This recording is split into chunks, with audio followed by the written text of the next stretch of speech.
But I think maybe what we should do is we should each list things that are more productive than paying attention to the election right now. You know, Oh yeah. like I don't know. I'm trying. It's like I know I should be doing anything else right now, Hmm. but I can't. I can't think about anything. Yeah. Yeah. Uh, Have you tried jacking off?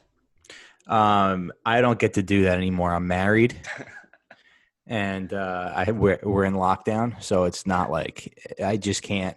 If I close any door in my house, my wife will know what I'm doing, and she'll think it's that.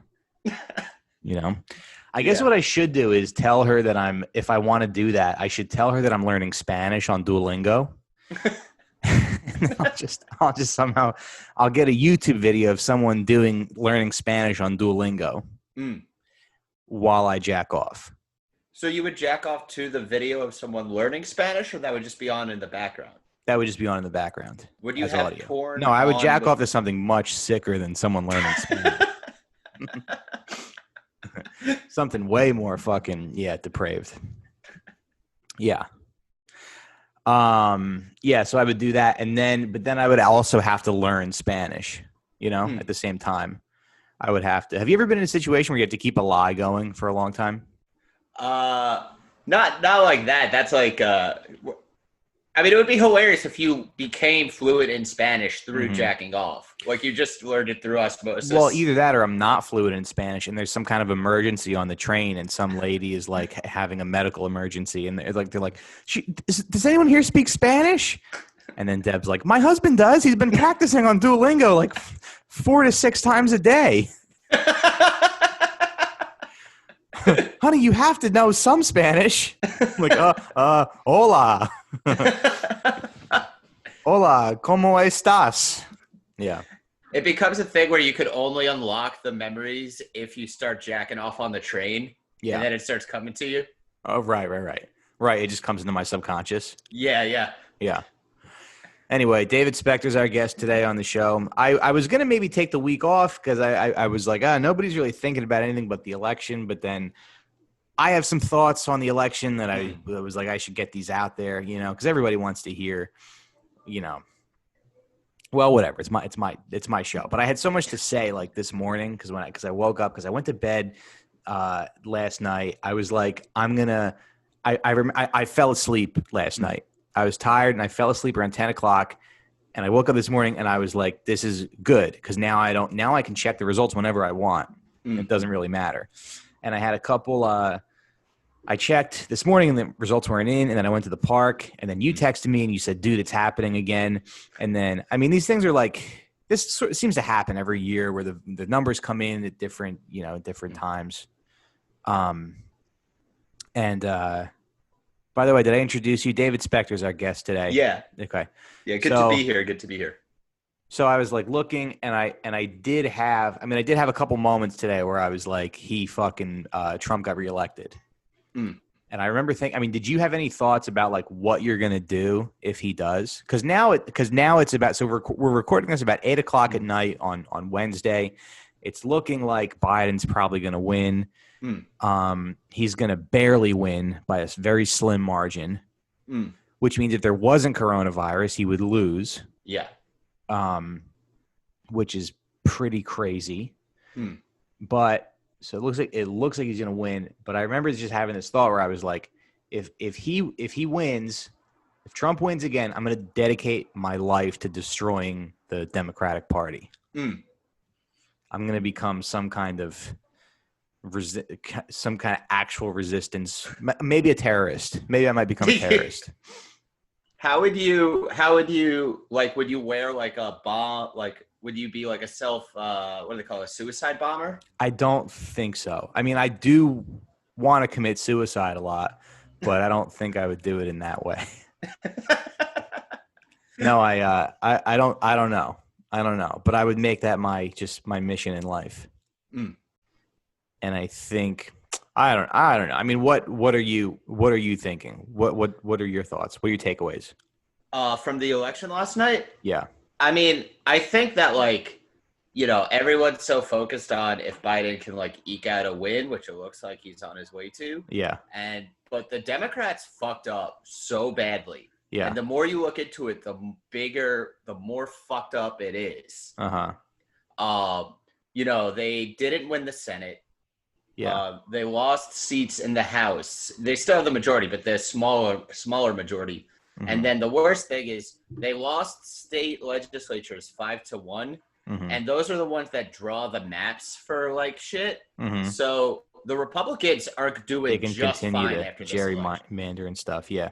Now let me stop you right there and let me just play devil's advocate for 1 second, because I had this thought today where I'm like, because you see enough people, you see enough like, liberals and centrist Dems on Twitter, and part of me goes like, okay, is there any chance that maybe they're just like they understand the system better than we do? Are we maybe too idealistic? Are we too? But I don't think so, because no. Yeah, because you look at because these are a very small percentage of people who you got to remember that they don't really have, just because you see a lot of dog avatars and people named Joan or Tammy, yelling at you. They don't, there's not a lot of them. And then you also have to look at Bernie's fundraising money and his donations and the volunteers that he had. And I don't think you don't even have to look at any of that. Look at Florida. Florida went for Trump and passed a $15 minimum wage. And that bill, the $15 minimum wage thing, got more votes than Trump or Biden. Yeah. I mean, that's such an indictment. More than Trump or Biden. But see, now didn't Biden – because now my brother's girlfriend shared something on Facebook. Yeah. And, my brother and his girlfriend, they're very like, civic-minded people. They both read a lot. And she was saying – she was like – a lot of she shared some guy's post where the guy was like, a lot of people are asking me what are the policies that Biden, like you don't hear a lot about policies. Like, well, here's all the policies. And it was like this 9-page Facebook post about like all the policies, and $15 minimum wage was one of them. Yes. Which maybe if he gets elected, that'll happen. No, the Republicans have the Senate. Nothing's going to happen.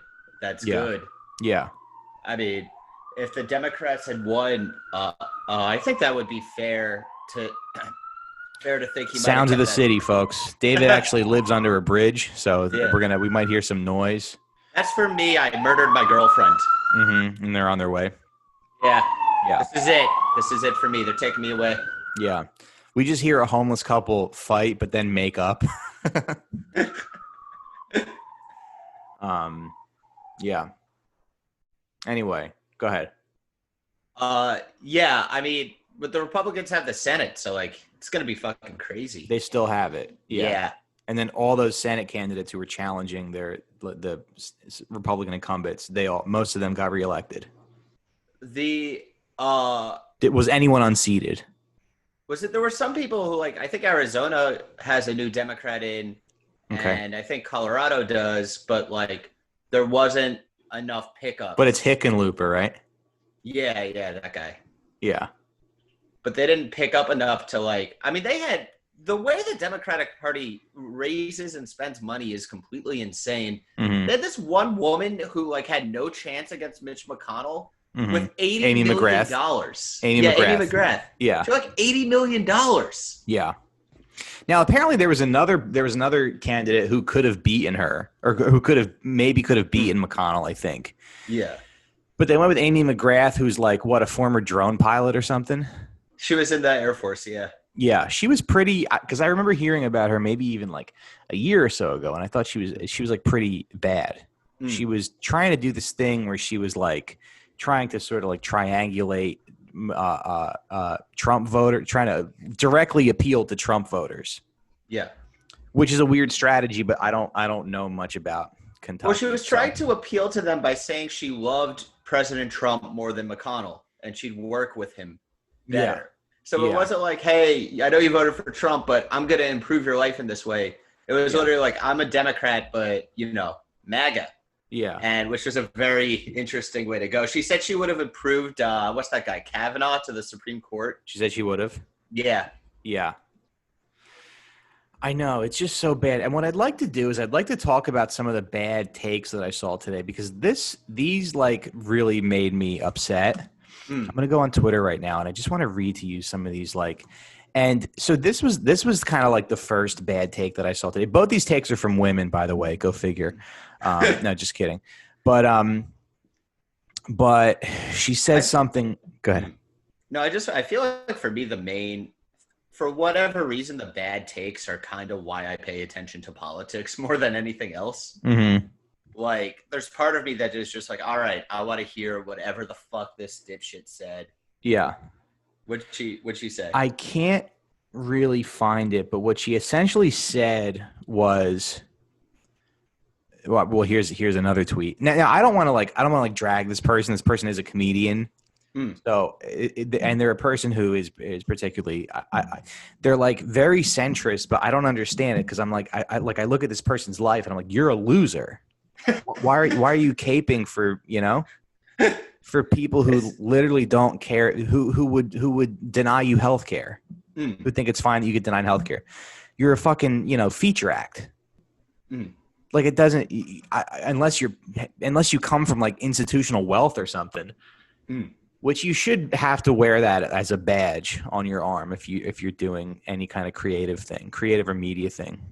You should have to wear your father's net worth on your like a pin. Anyway, basically, what's that? Like a wait, stock no, actually, ticker. I have it because I sent it to my group chat. I was like, look at this. But so this is a take from a comic. It's from a comic. It says. And was it a what? Oh, was it a joke or is this like a genuine? Like, is it a bad joke? It's or a is genuine. This like it's a genuine thing. So it says most votes received for POTUS in U.S. history: 1, Joe Biden; 2, Barack Obama; 3, Hillary Clinton. Progressives, people just don't want to vote for the candidates the DNC runs. And it's like, I love this tweet because it's such a fucking, first of all, she's saying the most votes ever received in U.S. history compared to what? Fucking like 1864? Yeah. When there were 50,000 people. But then it's like, this is such a loser's mentality. It's such a like, well, I don't know what else to do. We did everything we could. And this is when it looked like it was pretty close. I think she tweeted this in the morning, 8:30 in the morning. This is when it looked like it was pretty close. So yeah. Also, like, imagine just like identifying as being against progressives. Like, that's your political orientation. You don't want to do too much to help working people or poor people. You just want to see Democrats get more votes every election and not look into the fact that there's more people. I literally have more respect for Nick DiPaolo than I do for this person. I mean, it's so stupid because, like, that's all they have as, like, whatever you want to call them. All they have is just kind of, like, fucking sniping and little petty slights. And it's all about cattiness and vanity because there's no meaning to their politics. There's no material thing they want to do other than kind of say, screw you. And and this shows they enjoy saying screw you to the left way more than to Trump. Because they could have ended that by saying, we got the most votes in history, fuck you, Trump. Right. No, it's fuck you progressives for even daring to ask to it's have fuck you progressives for like for stepping out of line. And then also somebody brought up this point where it's like when they win, they're like, oh, we never needed the left. And then when they lose, they're like, oh, it's our fault. Oh yeah. Also, like, how many people did not vote in this election? I bet it's a lot of people, like a million. Seems like turnout's pretty high, though. Yeah, it's higher than most. But, and, it's because of early voting and mail-in voting, but, yeah, I mean, turnout was high. I think mostly that's anti-Trump more than pro-Biden. But there's still, I think, probably going to be, like, a huge percent of the country that didn't participate. Yeah. I know. I just think about this stuff, and it's like, this is, I mean, I guess, because it doesn't look like the results are called yet, but it does look like this will be a win for Biden, but it's such a fucking hollow, empty win. Yes. Because you had so many people saying like, oh, now we'll have the House and the Senate, and we don't. No. We don't have the House or the Senate. Also, like, Did they Look lose at the Senate seats, or did it just stay the same? I don't know what the final number is going to be, but Yeah. everyone's saying Republicans are keeping the Senate. Mhm. And like the thing you got to keep in mind is we're in a recession, and Mhm. 200,000 people have died from Mhm. a very preventable, or not like an entirely preventable, but a lot of the deaths were preventable. Yeah. If the government had done a good job. And Biden to eke out a victory and then Yeah. for the Dems to lose everything else, Yeah. that is a horrible outcome. Yeah. That is an indictment on the party that everyone is going to paper over and Of act course. like it's nothing. Biden, when everyone was saying Biden is going to have a landslide, I mean, that was bullshit, but Mhm. he should have. Mhm. A good course. candidate would have in Of these course. conditions. Yeah. It wasn't Biden. The DNC, the establishment candidate, held back what could have been a good election. And now things are going to be even more fucked for the foreseeable future. Yeah. But let me ask you this, though, because why do you think that was? Because I just feel like, I mean, I am someone who pays attention to politics like a decent amount. I'm not a crazy amount, but a decent amount. I'm decently well informed, I would say. And I do kind of feel like I did make a decision to vote for Biden because I felt like it was the better decision. I mean, I felt COVID was grossly mismanaged. Like, I mean, it was kind of just like COVID and the kids in cages at the borders and ICE roundups and I mean, other economic stuff too, but those were kind of like the big issues for me. Why I felt like I was voting for something. I just kind of felt like maybe COVID will be handled a little bit better. But so my question is like, why didn't other people do that? And and do I have any right to be like, do I have a right to, shame people, even though we don't like when other people do that? I think from my perspective, I think it's a few things. I think there's, what happened in Florida where, the minimum wage getting more votes than Trump or Biden, even though Trump won the state, it really proves that in a lot of working people's heads, they just know the Democratic Party is not for them. They're not going to do shit. They don't trust it. They don't like it. Right. They don't like the kinds of people who are Democrats. They think they look down on them. Right. And they do. Yeah, and they do. And I mean, I was listening to a podcast that Keith Olbermann was interviewed on, and he just called Trump voters trailer park trash. Yeah. And he just and it's like, what the, Yeah. But so I think there's that. I think like Trump has also a very passionate base that sticks with It's like, him. Keith, a lot of them have boats. A lot of them have nicer boats than you do, you piece of shit. Get off your own dick, Keith Olbermann. And I think like he has a base that sticks with him, and a lot of people, especially like older people, don't really look at coronavirus the same way. And I think like part of this is that Trump, from like conversations I've had with like Trump people, is like, from day one, like the FBI, the media, they feel both parties have been against Trump.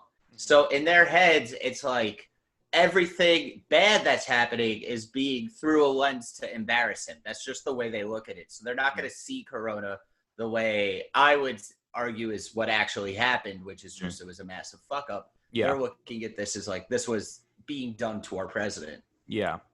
I still think that's not a good analysis, though. I don't think that because I just feel like it doesn't take a lot. It doesn't take a lot for people to think that he handled this pretty badly. Yeah. And all you have to do is look at death rates in other countries. I mean, like, I had a conversation with my mother about this, and like, over the past 4 years, I've kind of come to the realization that my mother is like really fucking stupid. And I was like, death rates are higher in other countries. And she was like, oh, the deaths are higher because we have more people. And it's just like, you're like literally not even listening to what I'm saying, and you don't care. And you're not even trying to, reason in good faith. But so yeah, I think it's, but I don't know. It's just it's a weird position to put people in where, year after year after year, we have to make this decision that's bad. We have to choose between two bad things. Well, also Trump, not for nothing, the only group that Trump lost was white men. Biden gained with white men. Trump gained with black voters, he gained with Hispanic voters, and he gained with women. Right. So I think that it had the fact that we got to admit it, Trump is the woker candidate. He's the woker candidate. Yeah. And also white dudes rock. Yeah. We're getting better. Yeah. Yeah. No, we've jumped up on the perch. Now we're awesome. We rule. Yeah. give us the writing jobs back. You fucking assholes. Yeah, that's another interesting point too, because I want to talk to you about that because I feel like this whole Latino thing, the way they talk about Latinos and Latino voters, it just seems like they're pretty clueless with Latinos. I think Biden had a really bad night with in Miami. Haven't we all? Yeah, right. Not me. I'm happily married.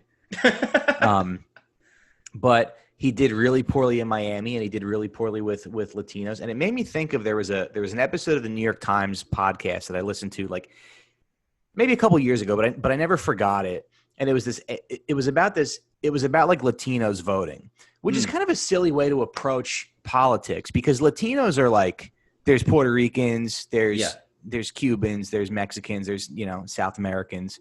I mean, they're all loud. I'm just kidding, but sorry, but So that's another thing too. It's just like comedy's gone but the thing is like you can't look at Latinos and paint them with a broad brush because they are diverse. Like Joe Biden said, they are diverse. He said they're the most diverse community. I mean, they're not a monolith. They're not a monolith.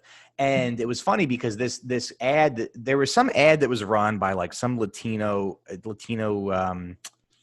I don't know, some group or whatever, but they ran these ads that were anti-Trump where they were essentially saying like, how long can we keep letting Trump disrespect us? Trump keeps disrespecting us. And I think there's a lot of Latinos that don't really feel that way. They don't want to be lumped in with everybody. They know it's just like that doesn't work on them.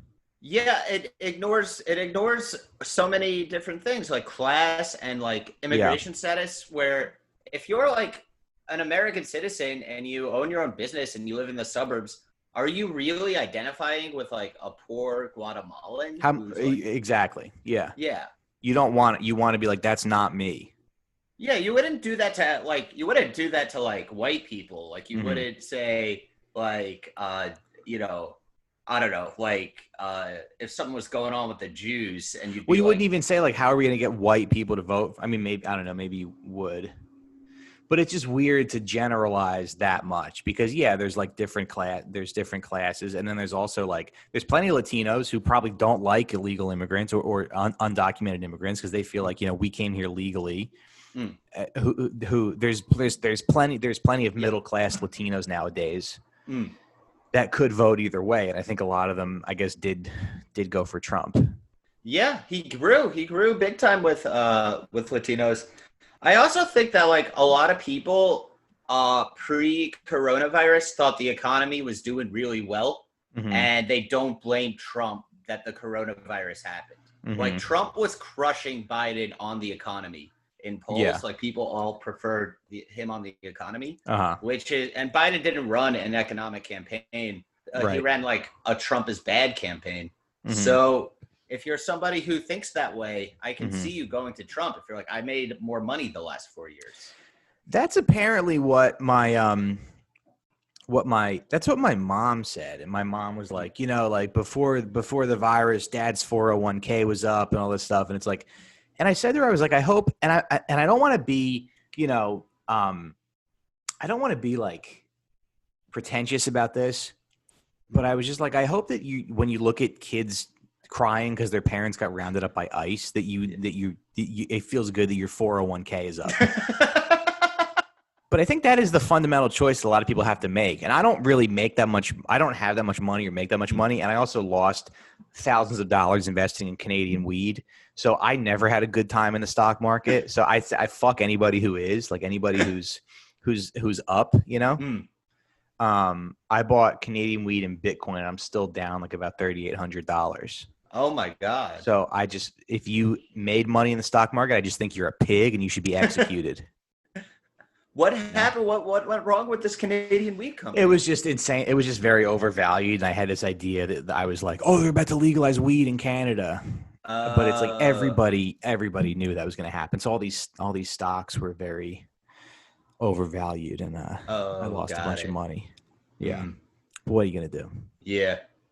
Did you hear about that guy who was using Robinhood, and then the app made I don't totally understand this, but the app made investments for him that he didn't know he was making, and then he woke up and he was negative $700,000, and he was like an 18-year-old kid, and he killed himself. No way. Yeah. Oh boy. He was leveraged. There's some weird stock where you can leverage money you don't have.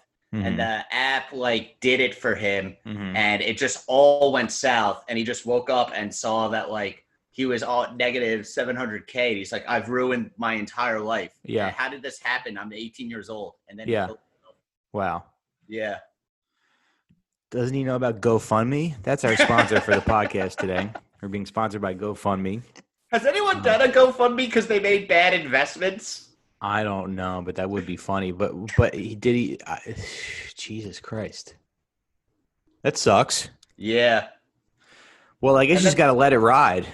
Let that $700K come back. Or he could run for president.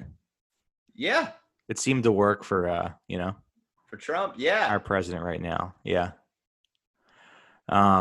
Yeah. It's such a weird time. But, you brought up, the race thing, and you brought up Latinos. And I do want to share with you another bad take that I saw, because this was and this really bugged me.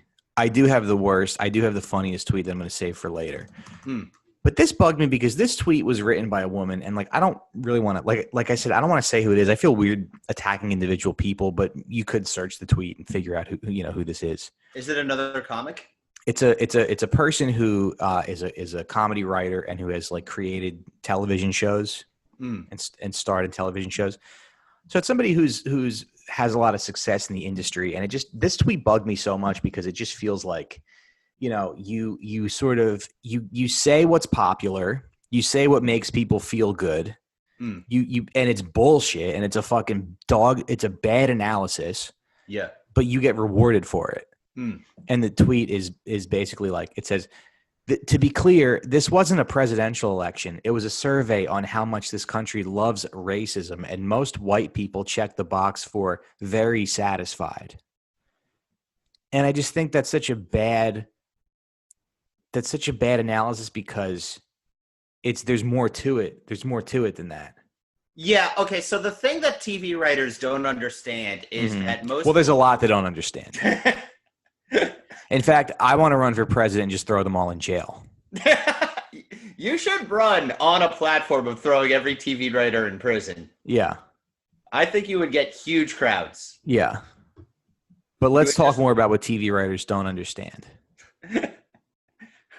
It's just a funny. But it's this person's going to go on to create more TV shows because it's going to make the white people who are in charge feel good about booking her, So what most TV writers don't understand is that Silver Lake is not the entire United States. There's most people. There are people who live and work who don't even have an in-ground swimming pool in this country. It's strange, but it's true.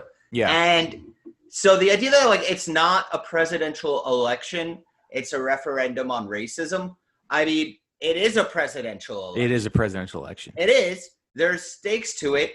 And okay, it's a referendum on racism. So who do I choose? The guy who wrote the crime bill? Exactly. Come on. That's why it's such a bad analysis, because you're framing it in a way where it's if you vote for this guy, you support racism. And if you vote for this guy, you're against racism. And the stuff, when you look at Joe Biden was literally the most racist candidate they could have run, that the Democrats could have run. There was nobody more racist than Joe Biden. Terrible record. But it's we all just kind of lined up. And so for you to present it that way I think it's very dishonest, and it's dishonest. And also this is the thing is that in her head, that's what it was, because there's no material outcome. Biden or Trump, her wealth. Nothing's really going to change for her. Yeah. Everything that they care about is ethereal. It's Mhm. all symbolic. Mhm. So to another person in another context, it's not about that. Mhm. There are people who might be saying, I do not like the way Trump acts, but I think he is going to help me, and I am from the sticks, Yeah. and our economy did, or whatever. Yeah. Yeah. You know, it's not, it's so, it's the same thing when they said they were like saving democracy or whatever. Mhm. There's just the whole election for them was about concepts, Mhm. nothing material, nothing you can hold in your hand. Mhm.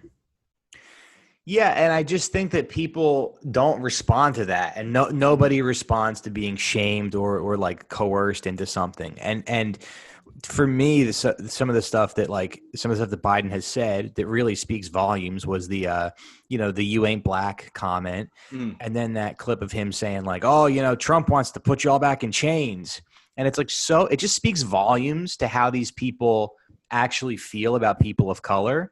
They feel this like ownership of them. Yes. They feel this possessiveness of them, and it's like, Yeah. I protect you, and you're mine. You're my flock. You're my like they're their kid. It's so fucking patronizing. Like they're their kids or something. Yeah, and Like that's they're why their they treat them like they're fucking employees. Yeah, and enough of it. Okay, so here's the other big takeaway from last night is so Florida right wing. Oh, everybody hates Florida. They all overwhelmingly raise the minimum wage. This Yeah. helps working people. Right. California, so blue, progressive. Mm-hmm. They're the best liberals in the world, Yeah. Yeah. right? Yeah. Yeah. They Just they voted diarrhea yes. all over the streets.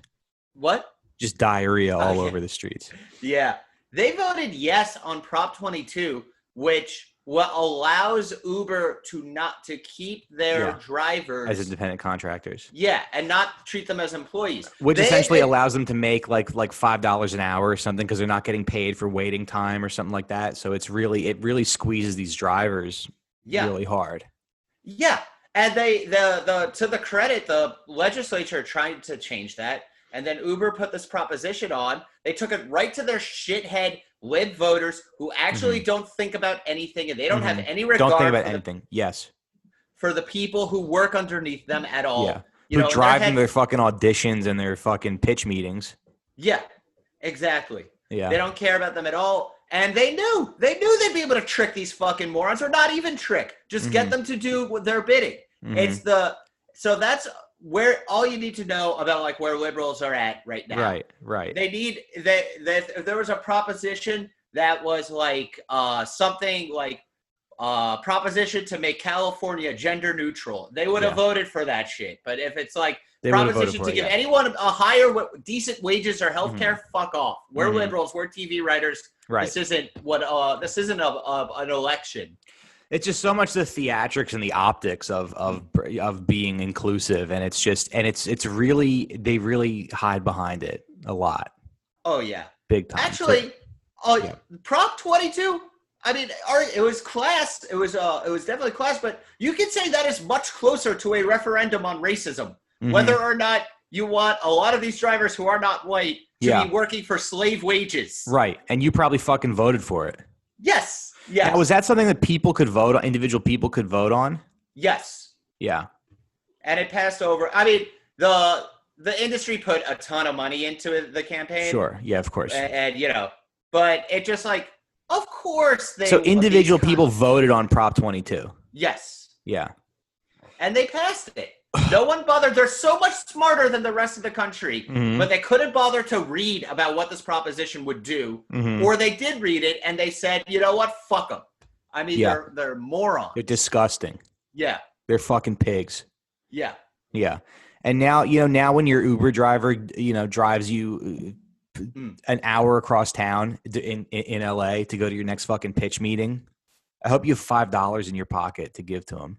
Yeah. I hope you yeah, it's bad. Hey, listen, if you voted for Trump, you're a racist. And I would know because I write the interstitials on Hollywood Game Night. Yeah. So, fucking come on. Yeah. That's why I love podcasting, baby. We're not giving any money to these big tech companies. And it's like there are a lot of racists who obviously voted for Donald Trump. But the idea that it's not a presidential election you're Mm-hmm. out of your fucking mind. Yeah. Yeah. Like this is somehow, something else. Yeah. I mean, I do feel that way. I don't, at this point, I don't understand how somebody, expect like a you know, a white person could support, could vote that way Hmm. after everything that we've seen, between the kids in cages, the mismanagement. But I also have this weird feeling that like Biden's going to become president and those kids are still going to be in cages. Oh yeah, that's what I think too.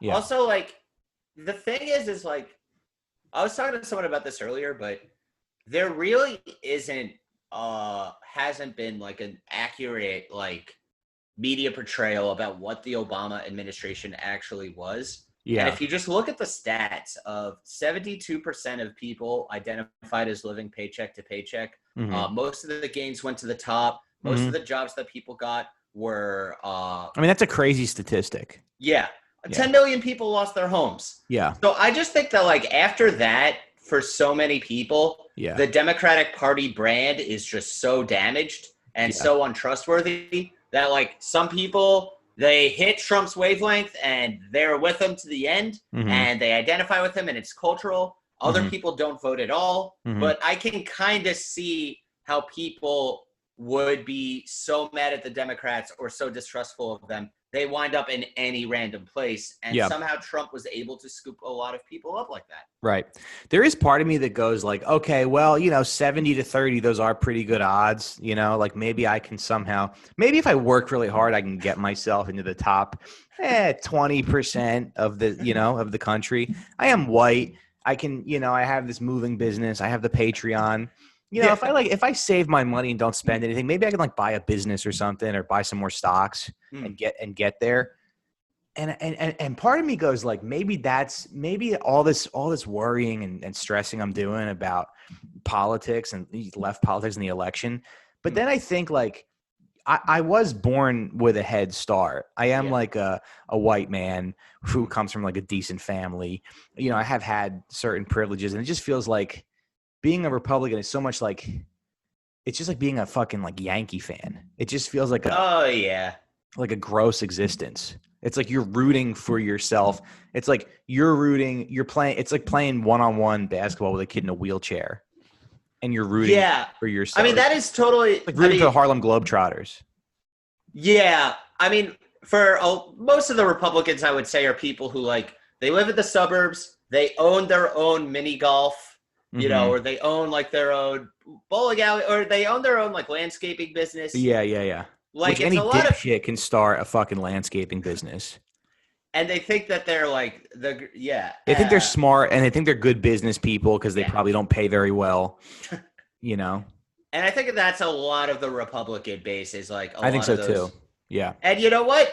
But and so, like, I see that, it's not all, I mean, it is a lot of, like, working people going to Trump and stuff like that, but a lot of the Republicans are just like, yeah, they have money. They're the suburbs. They're isolated from the worst of coronavirus. Mm-hmm. They get to walk around. They don't like wearing masks. They think right. It's bullshit. It doesn't affect them as much as it does other people. Yeah. If you're in the city, if you're in New York City, you're densely packed in with people. Uh-huh. You're around all different kinds of people all the time. You're going to have a perspective that's less hopefully less like narcissistic. I don't know. There's Republicans in New York too. I shouldn't say that. No, there are, but I mean, generally speaking, it's like more people. There is somewhat of a community, and I hope it is a little more. I mean, New York City is probably less diverse than we think it is, but it's more diverse than a place like Chicago. I think less segregated than a place like Chicago. So you meet lots of different people. And you just kind of realize that, like, everybody's pretty cool. Everybody's pretty chill. Yeah, definitely. No, for sure. And, like, even something like coronavirus, it's like, it impacted you differently if you lived in the city than if you lived in the suburbs. Mm-hmm. Yeah, for sure. So there was somebody on Twitter who asked someone to, like, share their worst takes about the election. And so I saved this one for last. This guy took a selfie of himself sending in his mail-in ballot. And he goes, whenever I do this, I think of Flight 93, parentheses 9/11. How did the passengers decide whether to rush the cockpit / hijackers and attempt to retake control of the plane? They voted. And I hope this is parody because this is like the funniest take I've ever seen. First of all, if you don't think that plane was shot down by the government, you're a fucking idiot. I mean, that plane was clearly, that was not a crash site. There were pieces of that plane all over the place. No. They had an election. They had little "I voted" stickers. Yes. Yeah. Somebody ran for president of the plane, and then they elected representatives. There were two candidates. There was the Al Qaeda party, and then there was the anti-Al Qaeda party. Right, and there was the coward party, and they were like, I don't know about that, guys. Maybe we shouldn't rush the hijackers. Oh, it could be bad. Maybe they're just taking us to. Maybe they just want to stop at Friendlies. They were like, "Fuck you, pussy! We're rushing that cockpit." I also love that idea that, like, I mean, because I think most people kind of know that plane was shot down. It's so funny that they can cancel people for they can delete tweets and stuff, but like no one's gonna listen to hours of podcasts. So I am saying that I'm pretty sure that's what happened. No, I'm not saying where I heard that from or anything, but that's like my theory that plane was shot down. Anyway, I would buy it. Well, it's just funny that people think that like everybody was like, we're gonna like they took over the plane and they just crashed it into the fucking earth. Like they just brought it down. Like, cause what happened after they rushed the cockpit? I mean, I always assumed that there was just like a fight and they weren't able to like take control and fly the plane. But I think your theory is probably the right one. I mean, but I think that some people do believe that story where they like took over the plane and they crashed it in order to save lives. I think some people do believe that. Oh, that they purposely crashed it? They purposely crashed it. Yeah. Oh, whoa. I think some people think that, but I don't know, because what do you do? I mean, you can't. What are you gonna do? Make the Al Qaeda guy fly the plane? Make him? He doesn't even know how to land the plane. Oh. They're like, how do we land this thing? And he's like, I don't know. We never got to that part. Yeah, but R.I.P. But that's a nice little story. I mean, that would fuck with people's heads to know that. I mean, I could see why they can't tell you that. That the government shot it down? Yeah. Well, it would also be like, if you could shoot that one down, why didn't you shoot any of the other ones? Because it was too late. Yeah. But you know what was going on that day? What? They were having war games in the Northeast, and all of our available planes were doing like war games shit. Mm-hmm. And that's why they weren't able to respond in time. Mm-hmm. Kind of a weird coincidence that it was all on the same day, right? Well, it's also a weird thing that's like, I mean, no one had ever used planes as a weapon before like that. So it's like, because they're in that Zeitgeist documentary, they're like, oh, you know, they're supposed to respond within 20 minutes with fighter jets, but like, well, okay, but nobody knew that they were going to do that. Yeah. Usually, you just hijack a plane, you like fly this to Palestine or whatever.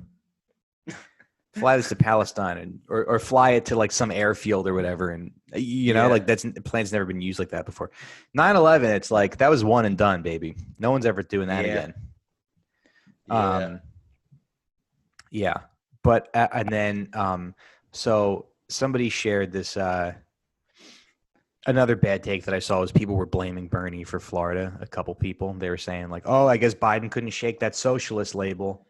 Oh yeah, it had nothing to do with the fact that his campaign was just a money laundering scam for CNN anchors who didn't do shit. Yeah, he hired this like Ana Navarro woman who was a Republican. What a scumbag. Yeah, the Latino outreach. You know, it is also true that like Bernie did do so well with Hispanics because he did do so well, or he didn't.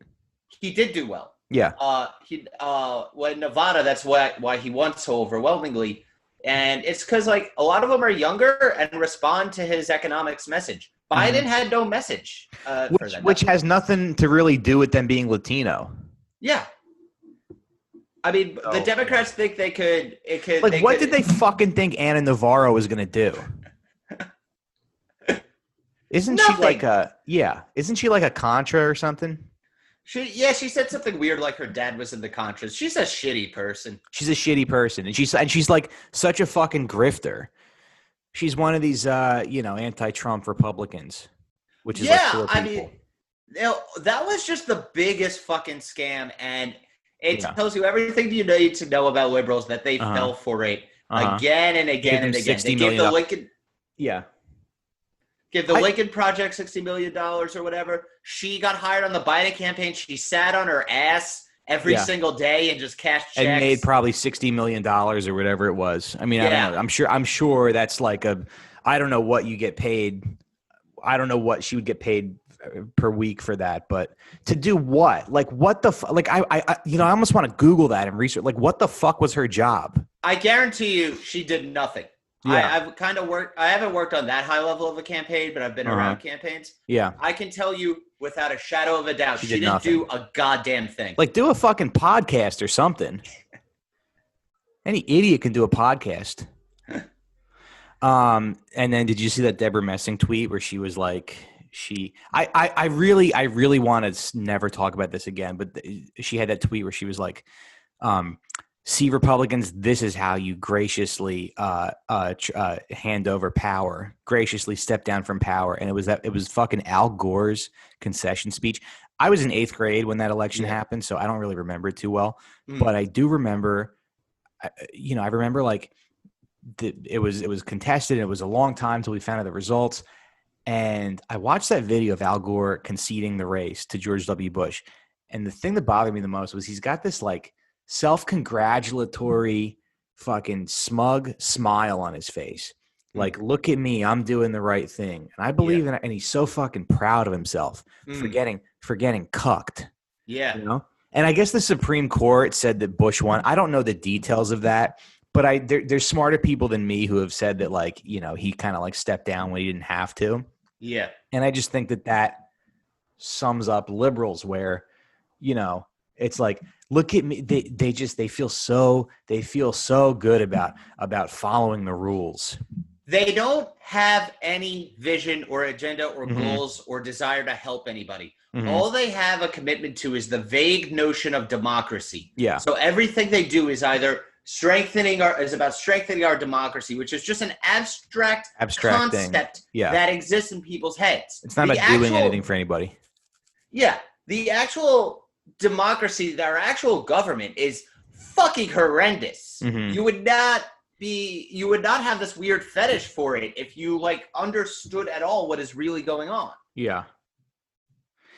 Yeah, they just you're right. There's no vision, there's no plan, and you can tell that it's really sickening to watch because you can tell that he's just so proud of himself for conceding and handing over the presidency to his opponent because they love that, that back and forth and that cooperation. Yeah. And it's not that there's fucking 300 millions of people that you represent that could be helped by some of the stuff that you do. The Iraq War. Yeah. Oh, yeah. And then Bush went on and fucking did 9/11 and got us in the Iraq War. Yeah. Like, I mean, I don't know. Maybe that wouldn't have happened if something else would have happened.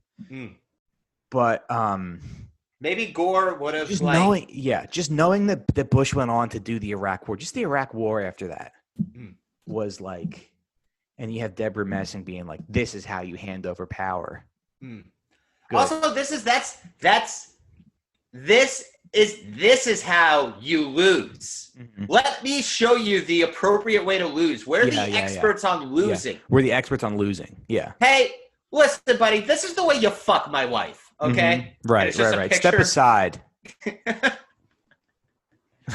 Let me show you. Let me get this guy over here. He knows how to fuck my wife.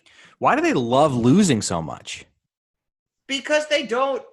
It's not that they love losing. I think it's that they love the rules and they love the moral. Like when Rachel Maddow gets on TV and she's like, let's not be happy that Trump got coronavirus. It's like you care so much because they're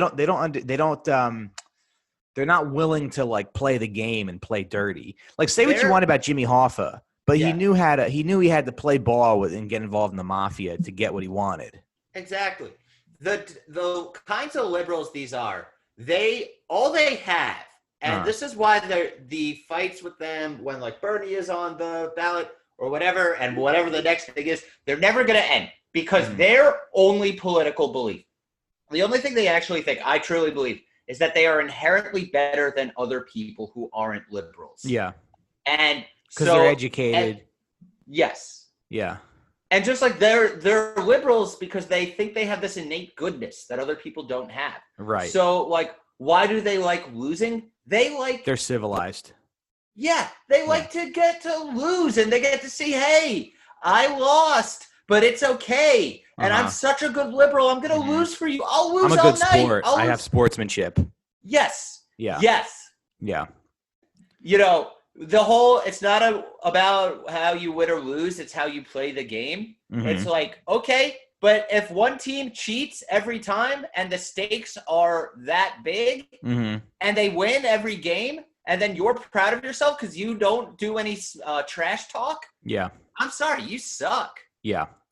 When I was thinking today about that maybe Trump was going to win. Yeah.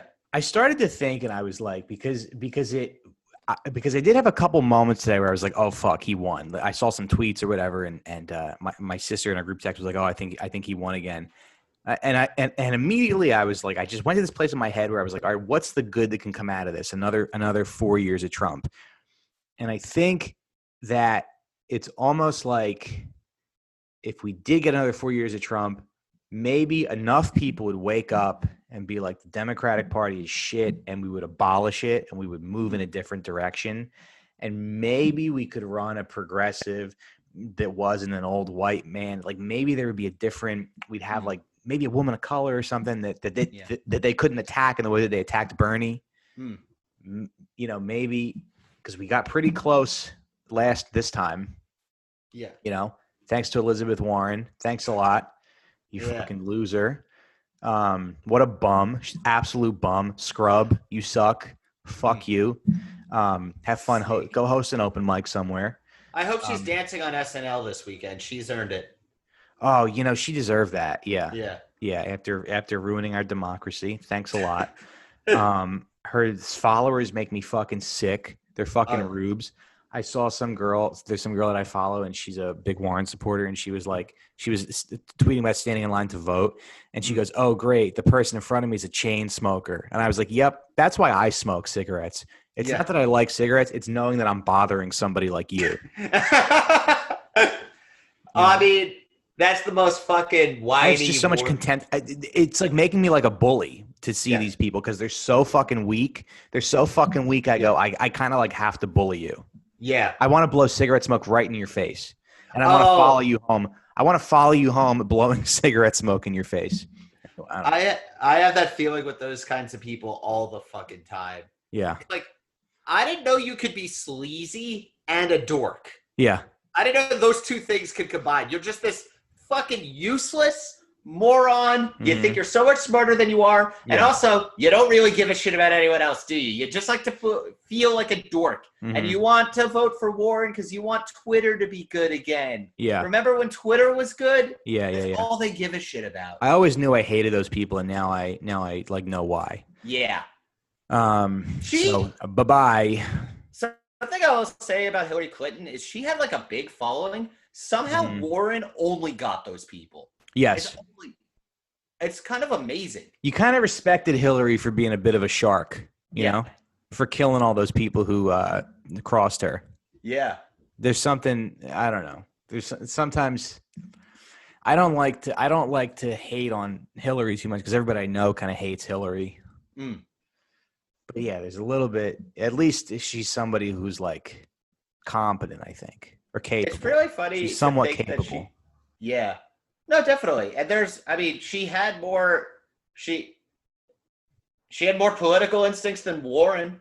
She did better than Biden with Hispanics and African American voters. I mean, she did. She had something there. Yeah. It's funny to imagine her killing people in the 90s when like the 90s were such a fucking weird decade. Like she just has someone killed, goes back to the White House, accomplishes nothing. And then, the assassins are wearing like Nirvana t-shirts or like Korn t-shirts or something. Yeah, they're disguised as whatever. They have like bleach blonde hair like Eminem. Um, Exactly. all right. So my next question is, so Biden has eked out this victory, Mm, this embarrassing victory, but we know that in 4 years there's going to be, if things don't change, yeah. there's going to be another Trump that Mm, comes up. And my question for you is like, can you imagine a Trump that's worse than this Trump now? Could we get worse than where we are now? Because at least with the Trump that we have now, he's a little bit, he's kind of funny and charming and mm, polite. There's times when you like him and you feel like he cares. mm. And I just feel like we might get somebody, I don't know. We could get somebody, and he sort of has a grift going that he cares about minorities. Mm. And I'm thinking maybe we could get someone who's just like, yeah, I don't really like black people. And it's like it's some guy from Long Island. Or it's somebody who, I don't know, it's somebody who like just like kills people, every Christmas instead of he just executes someone on the lawn or something. I don't know. Could things get worse is my question. I think that things are going in a direction that like the momentum is so strong that like it kind of sucked up Trump. It's definitely going to suck up Biden. I do think nobody agrees with me on this, but I do think that Pence is going to be the next nominee. I think Mm-hmm. he did everything Trump wanted him to do Mm-hmm. and never stepped out of line once. Mm-hmm. And he just like supported everything. And I Yeah. think the There's deal just no is charisma though. he has no charisma, but he'll have like the party will just line up behind him. Is Uh-huh. what I think will happen. Hmm. Because like who? I Who mean, would I it don't be? know. If it's another Trump, it has to be Crenshaw? somebody who you would never ever expect to win. So by that definition, you Right. can't predict it. Yeah, it'll be somebody like I don't know. It'll be like Anthony Cumia or somebody. I mean, I don't know. I don't Anthony know. Cumia. It could be that kid Kyle Rittenhouse. He might electrify the GOP. It could be Kyle Rittenhouse. He'll get acquitted and then he'll run for president. Trump could pardon him during his like last few months in office. Yeah. Yeah, the last few months are going to be something. Yeah. Yeah, it's going to be Kyle Rittenhouse against David Hogg. And it's going to be fucking 2016 all over again. Rittenhouse comes to the Rittenhouse debates versus with a Hogg. gun on him. Yeah. Yeah. And then David Hogg's like, "You're triggering me." It would be David Hogg as vice president and Greta. What's that girl's name? Oh, Greta Thunberg is president. Yeah. Yeah, they lower the age. They lower the age, and it becomes like a real litmus test if you're willing to vote for a president with autism. Mm-hmm. And if you're not, then it's like, because it wasn't that she had autism, right? Yeah. Okay. Yeah. So she'll be the second autistic president. Who was the first? Probably Obama. I don't know. Who knows? Anyway. Yeah. So votes are still being counted as of right now. It's not. It's 9/11. Oh, it's 9/11. What's the other thing too is that mail-in ballots skew Democratic is what I feel, which makes sense. Liberals don't like to work very hard. They want to sit. They want to sit in their IKEA chair while someone else fucks their wife and fill out their mail-in ballot. I don't know. It's just hard not to have contempt for these people. Yeah. I mean, I saw another take from a Warren supporter that was like, it's not that hard to not get coronavirus. Just don't avoid gatherings, wear a mask. And it's like, yeah, not everyone has the luxury, especially with there's no stimulus checks coming. So some of us do have to fucking go to work. I don't know what you're doing. Yeah. Oh my God. I want to know, do I know this person? Why do you think you do? It's not. There's some people I can imagine saying that for sure. It's someone who's not a comic. Fucking. Okay, never mind then. But it's like fucking. It's not the person that we always make fun of. 200,000 people are dead, and you think the reason for that is because they didn't have you to condescend to them. Exactly. To just in a fucking shrill tone be like, actually, if you're just as unpleasant as I am, and no one wants to get near you. You'll Yeah. never get coronavirus. Oh, thank God Maddie is here. What would I have done without this tweet? I know it's also just another weird thing too. And you see people lecture people about like staying home or whatever, and you're like, this is we're making decisions here. We're Yeah. weighing we know what's happening. We're weighing the options. Mm. Maybe I do want to go see my grandparents before they fucking pass away. You know, they're 93 and 94. Mm. You know, maybe I want to kill them. Maybe I want to cough on them too. One less Republican voter, am I right? But yeah, so it's like I don't know. Everybody stinks. I think the Republicans are really, really mad tonight because I was talking to a relative who's just convinced that the mail-in votes were fraud, that the early voting was fraud, and they thought that Trump had it last night, but then the next day all these votes show up for Biden. Yeah. I think there's a lot of anger. But we are all in these. We're all in our little echo chambers. Yeah. You know. So yeah, it's very weird. I guess the last thing we'll talk about is I did watch the. Did you watch the Sarah Cooper special? I haven't yet. Yeah. That's one good thing that came out of the Trump administration. Am I right? What's that? That's one good thing that came out of the Trump administration. Yeah, thank God. Which, you know what? I am kind of I don't want to be like a Sarah Cooper hater because those videos got popular for a reason. I mean, she is like, a talented actress, obviously. But the special was so fucking bad. People were like, oh, does she just lip sync for an hour? I'm like, I wish it was that. I wish it was her lip syncing for an hour because she's kind of good at that. And that would be like a bold move to just do that for an hour and be like, that's what the special make is. $6 million and then fuck off and then peace out. But the special was like, it was like a sketch show and it was all these sketches and it was like, there were so many celebrities in it. There was like John Hamm, Helen Mirren, Aubrey Plaza, Marissa Tomei, Jonathan Van Ness, like Fred Armisen's in it. It's full of celebrities. And like it's these sketches that are really bad, but the main idea of it seemed to be like, oh my God, this is so scary. I'm freaking out right now.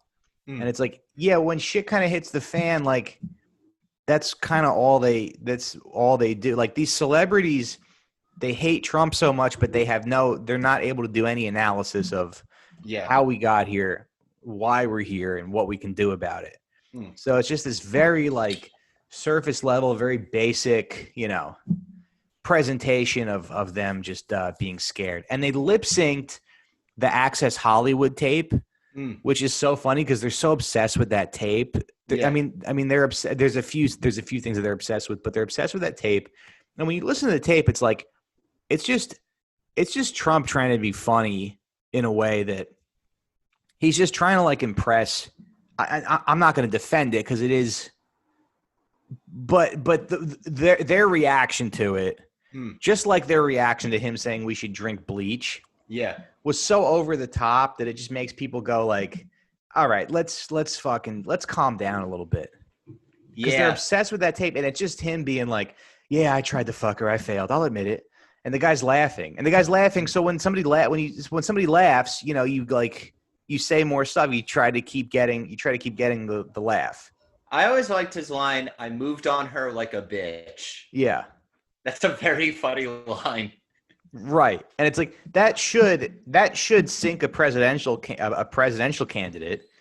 Because if you want to be a comic, you can do that in like a nightclub or something.